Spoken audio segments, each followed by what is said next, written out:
also like to take the opportunity that he's taken some time off to share a message for all of you.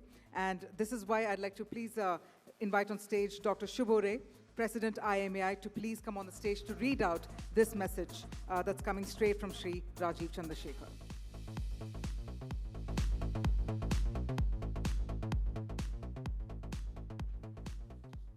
Thank you, Kavya. We tried very hard to get Mr. Chandrasekhar. In fact, IAMAI chairman himself called up the minister, but there are some compulsive meetings that he has. So he has very kindly sent us his message to reiterate his support for the industry and for Indian entrepreneurs. And I am reading him out now. Good evening, everyone. At the outset, let me convey my best wishes to the organizers and participants of the Indian Gaming Convention. Unfortunately, due to certain work exigencies related to the ongoing Parliament session, I am unable to attend this event. It was with great anticipation that I looked forward to engaging with the industry leaders, other valuable stakeholders from the online gaming industry. I trust that this event will be a tremendous success, enabling insightful discussions and providing valuable takeaways for all involved. On that note, I would like to reiterate and reaffirm that the Government of India considers online gaming as an important part of our $1 trillion digital economy.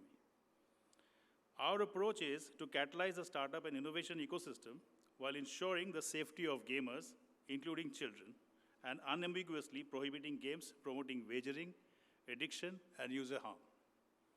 I once again congratulate IAMAI for their commendable efforts in bringing diverse voices together under one roof and facilitating deep and meaningful discussions to realize the goals of India's decade, unquote.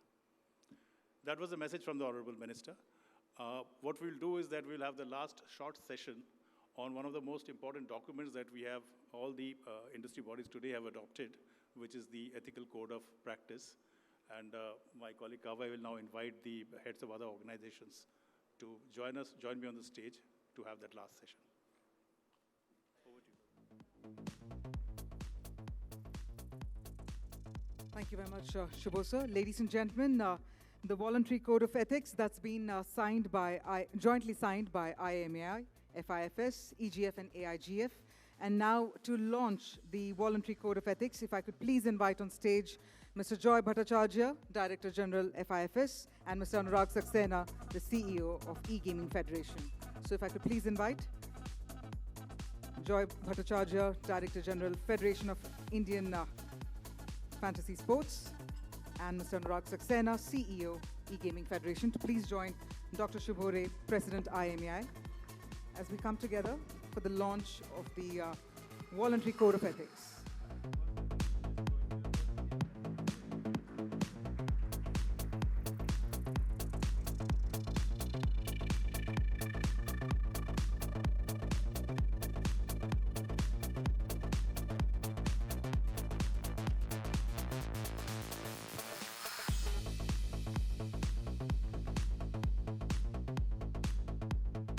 And with that, ladies and gentlemen, is the official launch of the Voluntary Code of Ethics for online gaming intermediaries. And we have three of our dignitaries coming together here to officially launch the same.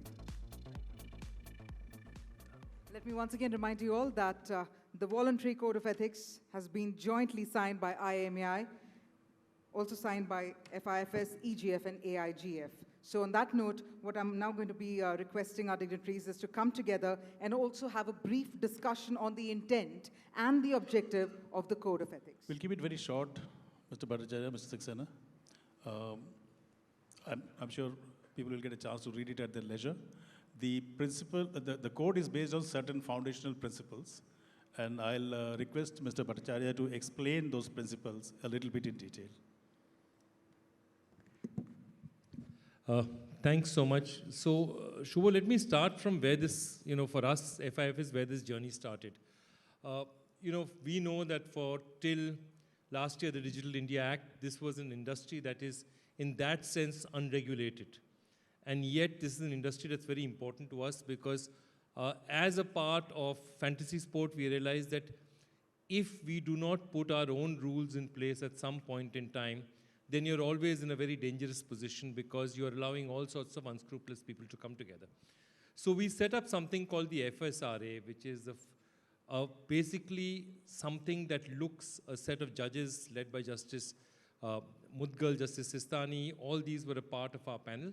And all of them got together to make sure that every request or every situation where there was a situation where you had to look at something and to decide whether it was right or wrong, they were in a situation to talk about it. Why was this important? Because in an industry like ours, you're constantly evolving. So forget about what we do. Half the problems that you face, you're not even aware of because technology keeps throwing out new problems for you. But I think what is really important is now we've all got together and said, not only we are in industry, we are a regulated industry, we have a ministry, and what we are now doing is putting it all together. And the likes of Justice Sikri, Justice Mukdal, Justice Sistani, all have a lot to play, of course, the E-Gaming Federation, IAMAI, everyone now has got together to make this document. And I think what I'll say first is, before I go into any detail of the document is, this is a work in progress. Because we've got this out here, and this comes out of all our experience in gaming over these last 5-6 years. This is going to change. Because new challenges will come, new technologies will come.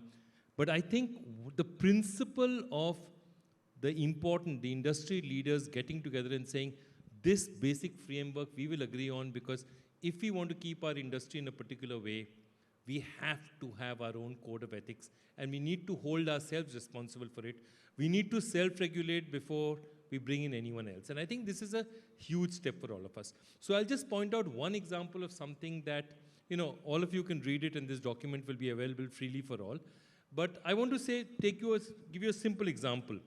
So in 3.2, Fairness and Anti-Deception Measures, we said that online gaming intermediaries offering real money games will not offer any contest or game where the platform, through its agency or bots or any other means, participate against users. Now, this was something that perhaps 5-6 years back nobody would have been aware of, that it is possible, say, for a gaming intermediary, a gaming company, to put in bots that play against users. But now that we are aware of it, it's something that we safeguard against, we legislate against, and we say this is not allowed for members of us. So similarly, there are many such parts of this document, and this has been put together by the finest minds in the E-Gaming Federation, in FIFS, IAMI, to make sure that we have a solid basis to make this industry a clean industry, and an industry, most importantly, that all of us are proud of. That it must be an industry that we encourage our children to play, and we should safeguard it like that. Thanks for that. I don't want to push you to explain the principles. I'll come to Mr. Saxena. Mr. Saxena, how do you think this is an improvement or progress from the several codes of ethics and including the IT rules, and how do you think it's going to help the industry move forward? So that's a very interesting question. I'll just focus on the move forward part. As industries evolve, and this question is industry agnostic, it applies to any other industry as it does to gaming. As an industry progresses, trust becomes a very, very important factor in onboarding more users, in onboarding more providers across the supply chain, in onboarding support from the government, from multilateral agencies, et cetera, et cetera. Most recently, we've seen that happen within, let's say, the social media industry, where without trust and safety, the industry would not have been able to reach the scale that it has been able to reach. Across, Google and Meta and Twitter and what have you, there's been a lot of investment in ensuring that companies ensure a safe environment for users on the platform, for advertisers on the platform, for any stakeholder of any kind. So for me, this document is really, really important, as it is this industry's coming of age in some way, right? It is us as an industry saying that, look, across multiple companies, across multiple associations, we agree on making trust the core foundation on which we want to engage with Indian citizens, either directly as citizens, as players, or indirectly through governments and autonomous bodies, authorities, what have you. I really do believe that coming out with this joint statement or with this joint intention is a huge step in reducing the barrier in any stakeholder's mind, reducing the barrier to engage with this industry, right?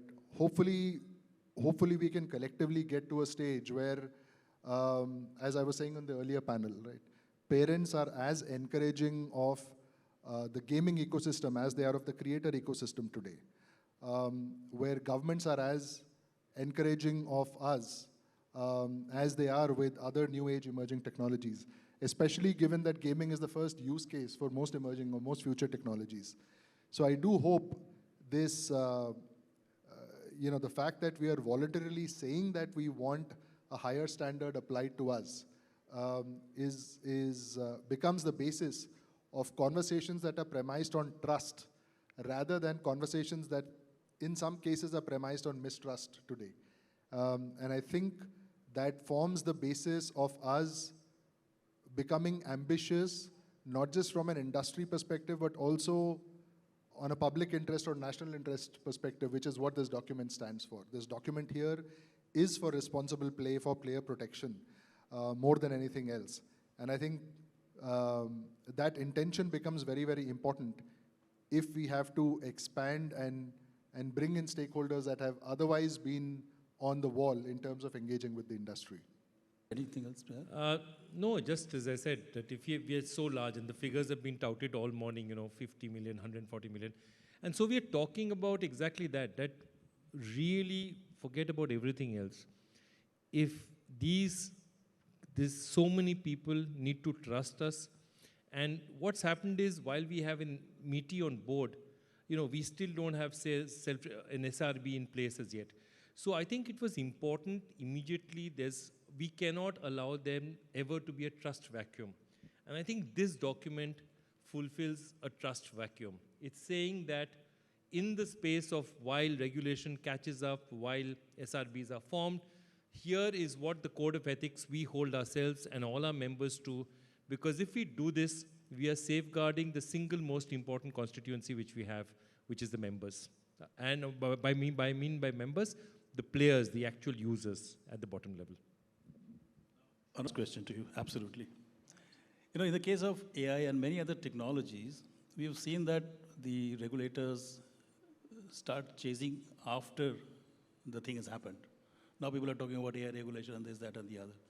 Now, do you think this is a good thing to do because we are putting the guardrails before innovation takes the shape of free license? I think sometimes we give the regulators a bad rap, very undeservedly. I would look at their challenge from the lens of empathy. There's always a trade-off between speed and perfection, or speed and accuracy, right?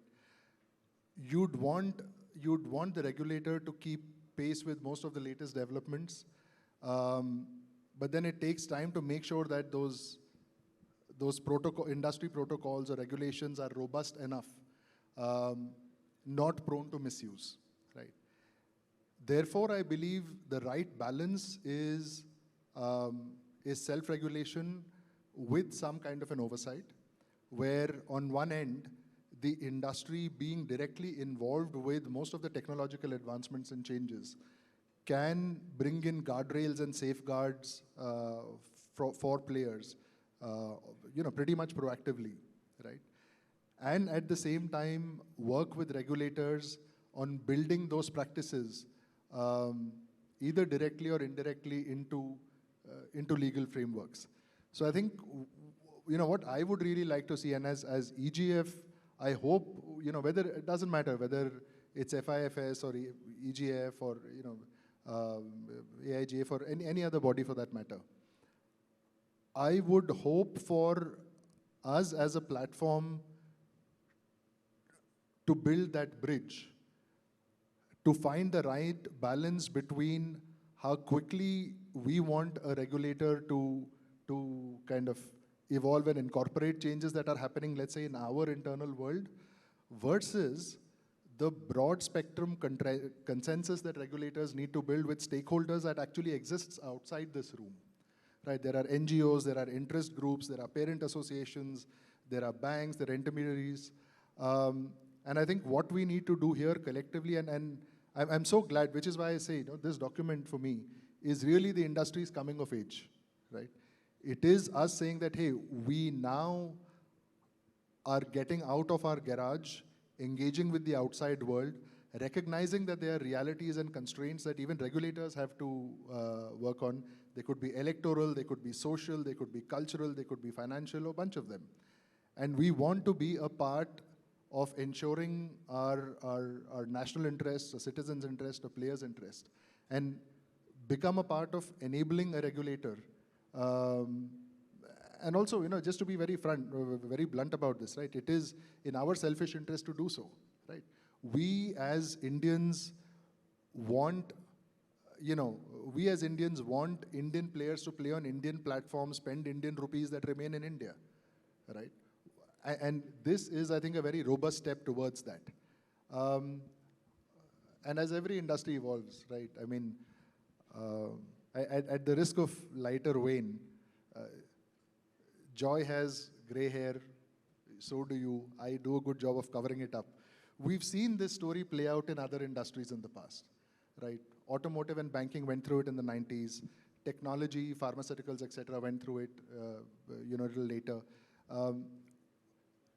This cycle of exuberance followed by flux, followed by disorder or confusion, followed by stability. This is something which is not unique from a policy point of view. And I'm glad we've kind of reached that stage where we're very close to concluding those conversations.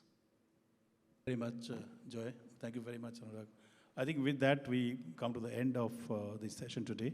And I'd like to hand over to my colleague to announce some pleasant news to you. Thank you very much, Shubho sir. Thank you indeed.